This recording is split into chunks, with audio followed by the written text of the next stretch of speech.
কোন সে হতভাগা মানুষ যাদের কিছু কিছু অপকর্মের কারণে, মন্দকর্মের কারণে রাসূল করিম সাল্লাল্লাহু আলাইহি ওয়াসাল্লাম তাদের সম্পর্কে এত শক্ত কথা বলেছেন, তাদেরকে নিজের উম্মত বলে পরিচয় দিতে চাননি।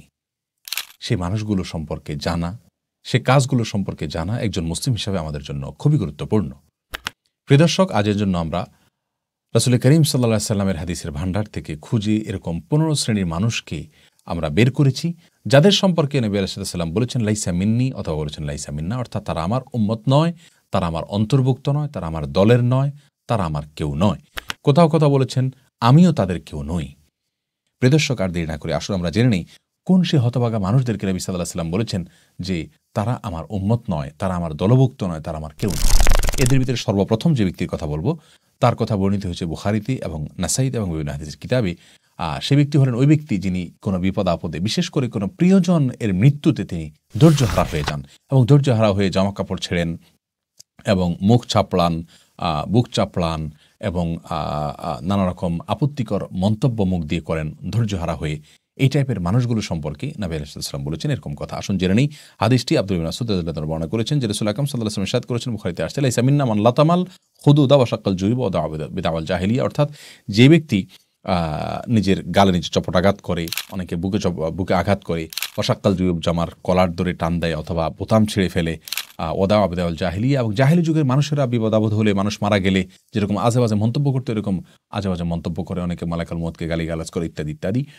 বিপদ আপদে, মুসিবতে ধৈর্যহারা হয়ে এই টাইপের কাজগুলো যারা করে তাদের সম্পর্কে তিনি বলেছেন তারা আমার উম্মতের অন্তর্ভুক্ত নয়।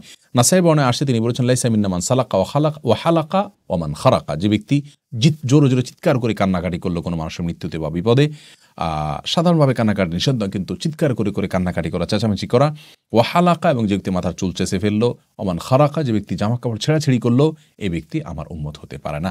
দ্বিতীয়ত যে ব্যক্তি সম্পর্কে নবী সাল্লাল্লাহু আলাইহি ওয়াসাল্লাম বলেছেন সে আমার উম্মত নয় বা সে আমার কেউ নয়, সে ব্যক্তি হলেন ওই ব্যক্তি যে ব্যক্তি বেশি ভালো সাজতে গিয়ে বা বেশি ভালো হতে গিয়ে, আল্লাহর ইবাদত করতে গিয়ে বিবাহ শাদী সংসার থেকে বিরাগী হয়ে থাকতে, সংসার বৈরাগী হয়ে থাকতে চায়।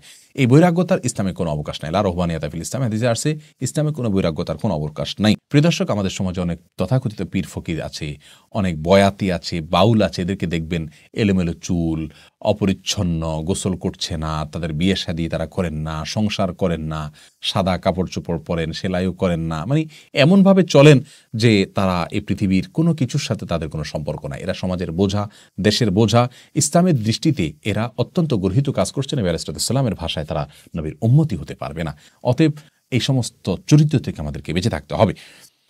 তৃতীয়ত যে ব্যক্তির কথা বলবো তিনি হলেন ওই ব্যক্তি যে ব্যক্তি কোনো জালেম শাসকের জুলুমকে সমর্থন করে, সাফাই গায়, দলবাজির কারণে, অন্ধত্বের কারণে, তার অন্ধ অনুকরণের কারণে তার মিথ্যাকে সত্য বলে প্রচার করে, তার মিথ্যাকে সত্যায়ন করে, এই টাইপের মানুষগুলো।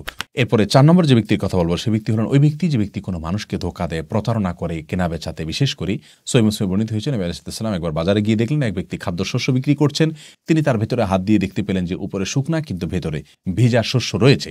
তখন তাকে বললেন তুমি এমনটি কেন করলে? লোকটি বললেন ইয়া রাসূলুল্লাহ, বৃষ্টি এসে এগুলো ভিজে গেছে, তাই তার উপরে আমি শুকনাগুলো দিয়ে বিক্রি করছি যাতে করে মানুষ টের না পায়। তিনি বললেন তুমি কেন বললে না যে তোমার এগুলো ভেজা ভেজাগুলোকে কেন উপরে দিয়ে রাখলে না? কেন তুমি বাহিরে একটা আর ভেতরে আরেকটা তুমি রেখে মানুষকে বিক্রি করছো, অর্থাৎ প্রতারণা করছো।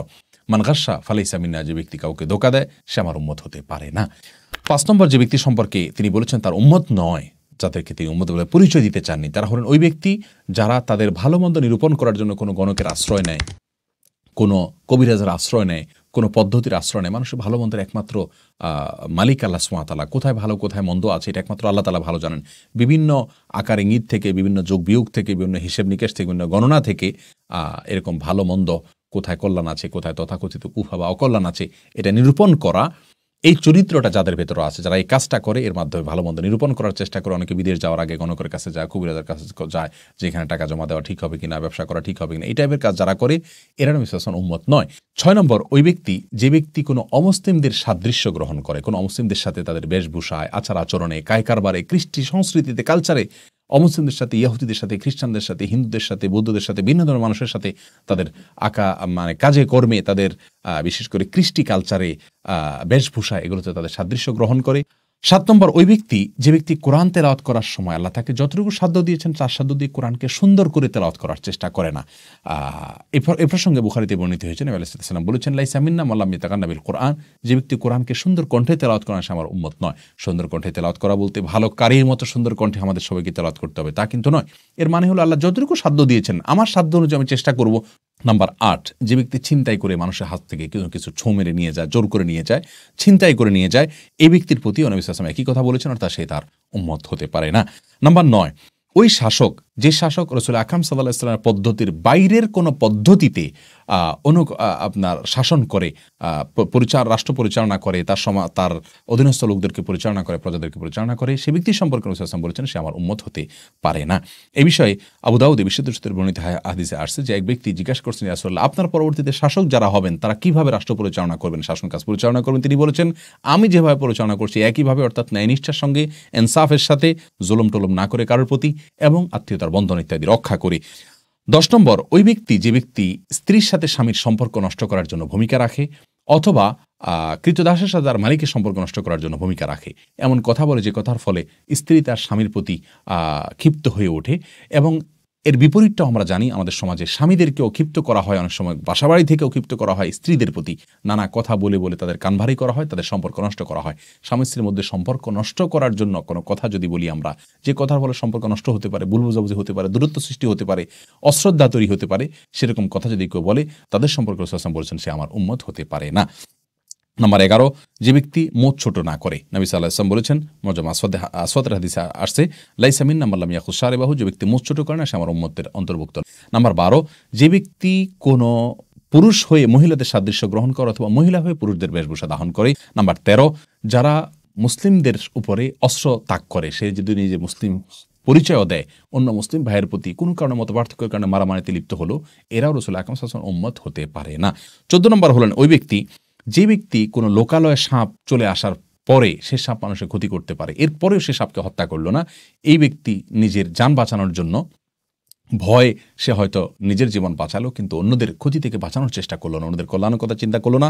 এই সম্পর্কে রাসূল সাল্লাল্লাহু আলাইহি ওয়াসাল্লাম বলেছেন, উকতুল হাইয়াত কুল্লাহুন্না, তিরমিজিতে বর্ণিত হয়েছে, আবু দাউদে বর্ণিত হয়েছে, যে তোমরা সব রকমের সাপকে হত্যা করো। এখানে উদ্দেশ্য বন জঙ্গলে গিয়ে সাপ হত্যা করা নয়, লোকালয়ে সাপ চলে আসলে মানুষের ক্ষতি হতে পারে, এগুলোকে হত্যা করতে বলা হয়েছে। ঘরের বাড়িতে যদি হয় 3 বার তাকে জিন কিনা এটা নিশ্চিত হওয়ার জন্য বলা, যে জিন হলে চলে যাও, যদি না যায় তারপর তাকে হত্যা করবে। 15 নম্বর হলো ওই ব্যক্তি যে ব্যক্তি মুসলমানদের জামাত থেকে খারিজ হয়ে যায়, মুসলিম শাসক যারা কোরআন সুন্নাহ অনুযায়ী মানুষকে পরিচালিত করে তাদের অনুকরণ থেকে বের হয়ে যায়, সে ব্যক্তি সম্পর্কে বলেছেন তিনি যে তারা আমার উম্মত হতে পারে না। যে ব্যক্তি এমন কোনো ব্যক্তির অধীনে যুদ্ধ করে, যে ব্যক্তিকে সে চিনে না, জানে না ভালো করে, এরকম ব্যক্তির পিছনে যায় যুদ্ধ করতে চায়, অথবা যে ব্যক্তি ভাষা বা কোনো অঞ্চলভিত্তিক সাম্প্রদায়িকতা বা যে কোনো ধরনের সাম্প্রদায়িকতার কারণে আল্লাহ ছাড়া অন্য কোনো উদ্দেশ্যে যুদ্ধ করে, এদের সম্পর্কে রাসূল আকরাম সাল্লাল্লাহু আলাইহি ওয়াসাল্লাম বলেছেন যে লাইসা মিন্না, এবং এর বিষয়ে সহিহ মুসলিম হাদিসে বর্ণিত।